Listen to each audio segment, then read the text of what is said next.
Hello, everyone. My name is Monty Nima, and I'm a junior here in the state of Michigan at Novi High School. Welcome to our 2020 Tech Series, and thank you all so much for joining us today. Hi, my name is Hirji, and I'm also a junior from Novi High School. Me and Monty are so excited to be your moderators for this panel today. Today we have our inspiring speaker, Karina, the founders and makers for COVID-19 and We're Alpha. Would you like to give a little introduction and tell us about yourself? Hi, everyone. I'm Karina.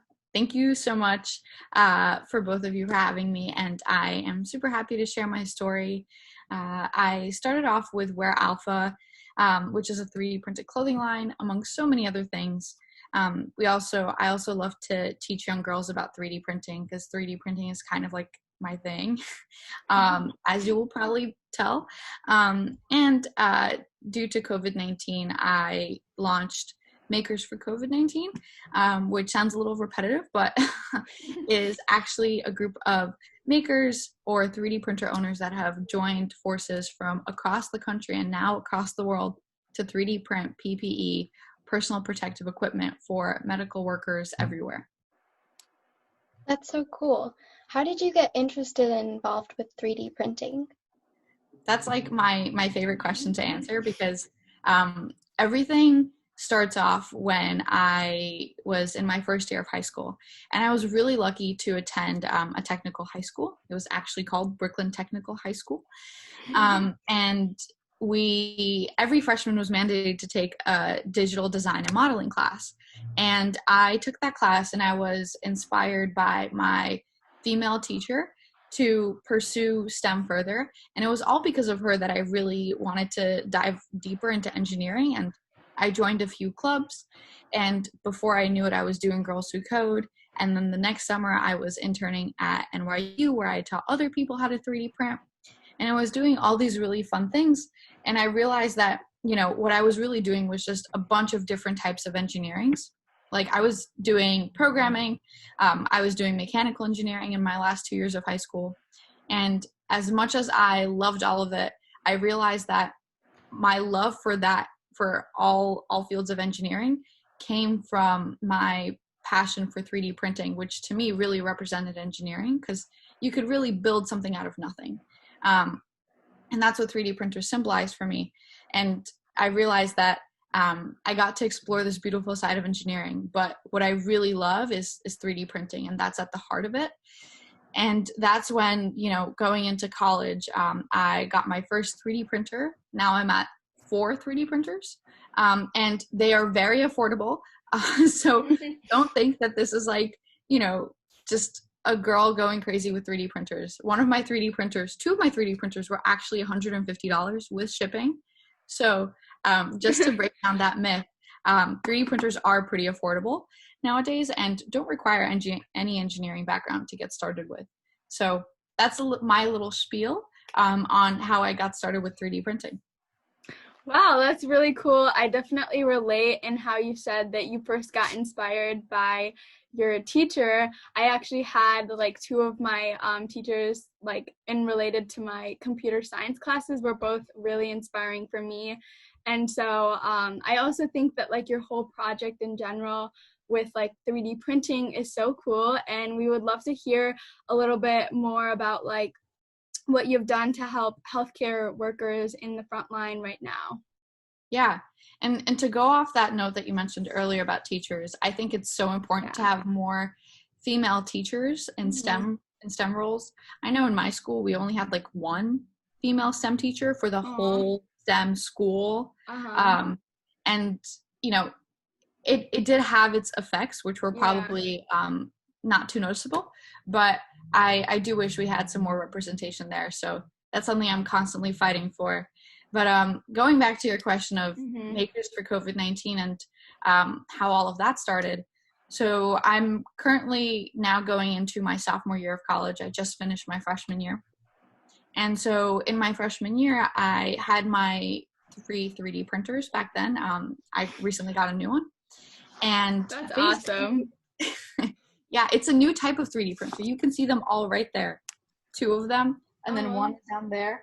I was filming something for a project. That's why everything's kind of like a mess.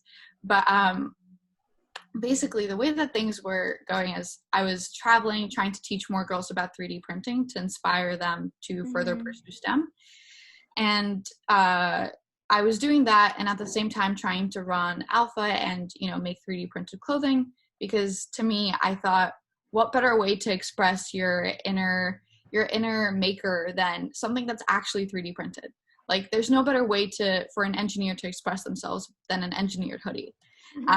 So I created Alpha and was doing those two things, but when COVID-19 came around, I was sent back home, which for me is Brooklyn, New York, and I couldn't really work on Alpha because, people weren't really spending so much money, and, it was a hard time for everyone.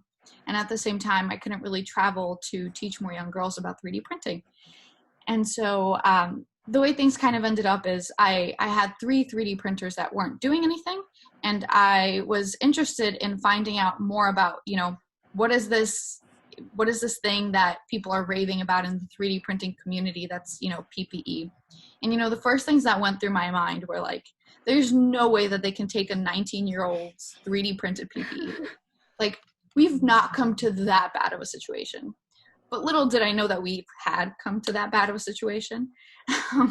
So I realized that, after me doing some digging, I imagine how hard it would be for anybody else, just like me in my position who, happen to have a 3D printer laying around and want to help, but are overwhelmed by the information overload and by how quickly all of the information is changing and developing, especially in, when everything was starting around March. Information was changing in a day. And things were moving so fast that people didn't know how to get started. And especially people like me that didn't really have any affiliation with something and, were individuals that had to figure it out on their own. They had to figure out what to 3D print in addition to figuring out how to donate it and who to donate to and how to contact people and how to also fund their supplies, because all of these things add up. It felt like an enormous weight, and I realized that this would be an enormous weight for some people and it would stop them from actually 3D printing PPE, which is why I wanted to start Makers for COVID-19 to help alleviate that burden.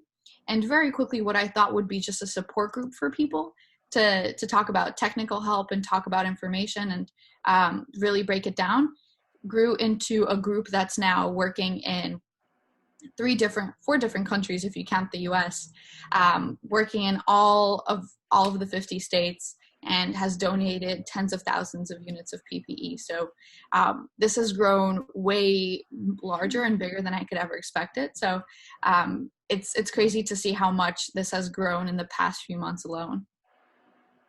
That's so inspiring to see how that you made such a huge difference, and a lot of people need help, and 3D printing was able to provide that. STEM and engineering is clearly such a big part of your life, and you're involved in a multitude of amazing initiatives.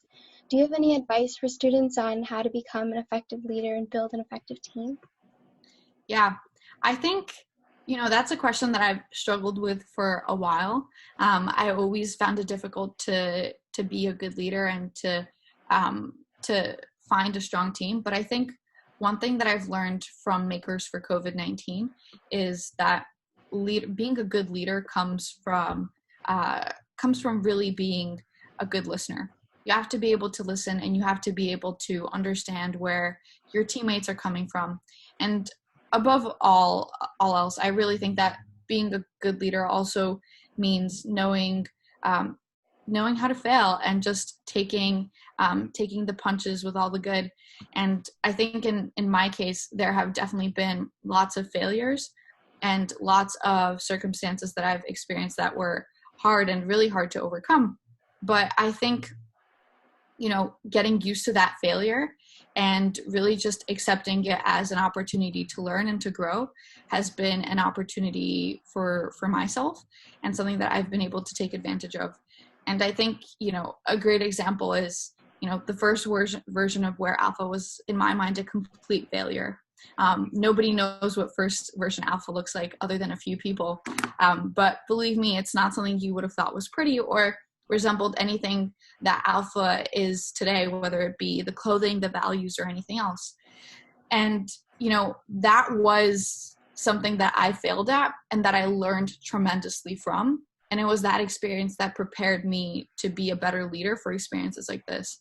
So, sometimes I like to say, like, all of my failures have led up to this moment. And I'm sure that any failures that come about from Makers for COVID-19 will lead up to me becoming an even better leader with the next project that I take on. Wow, that's just really awesome to hear you. I think it's just really like cool that you have taken your obstacles as something that like isn't sort of like a challenge, but something that has really taught you about perseverance and leadership, which is just, I think, a really important skill to have. I'm just so blown away by your project and just like making such a huge impact at such a young age. And I'm sure that you're going to go on to do like even more amazing things. Our next question is sort of, do you have like any sort of advice for high school students in general during this time, just like in the future? Or I know a lot of people listening right now are juniors in high school, so they're getting ready to apply to colleges. So do you have any sort of like general advice? I'll put this advice out there, and this goes back to what you said earlier, and this can relate back to anything. I think that adversity and any types of adversity, whether it be, facing the difficulties of being a woman in STEM, facing the difficulties of being a person of color in STEM, or in general being a person of color, among any other types of adversities that people might face. I think it's very important that our adversities and our challenges don't define us, but us overcoming those challenges do. I think overcoming these challenges and, stepping up and really realizing that you're worthy and you are this amazing coder and this amazing woman that does really good job, and she knows how to STEM, and she's a fantastic engineer, and admitting that and being able to really kind of own yourself and again overcome your adversity is a true character builder that makes you so much stronger and makes you even stronger than your peers that wouldn't have faced that adversity. So I think adversity is something that people should always remember and always appreciate, because it only makes you stronger. And it's never something you should look at negatively. It's something that you should look at with a positive light and say, I'm going to get through this, because we always get through everything. Like those math tests or whatever. I know I have moments like that too, where I'll just be like, I'm not getting through this. I don't know what this is going to look like, but we always do get through it.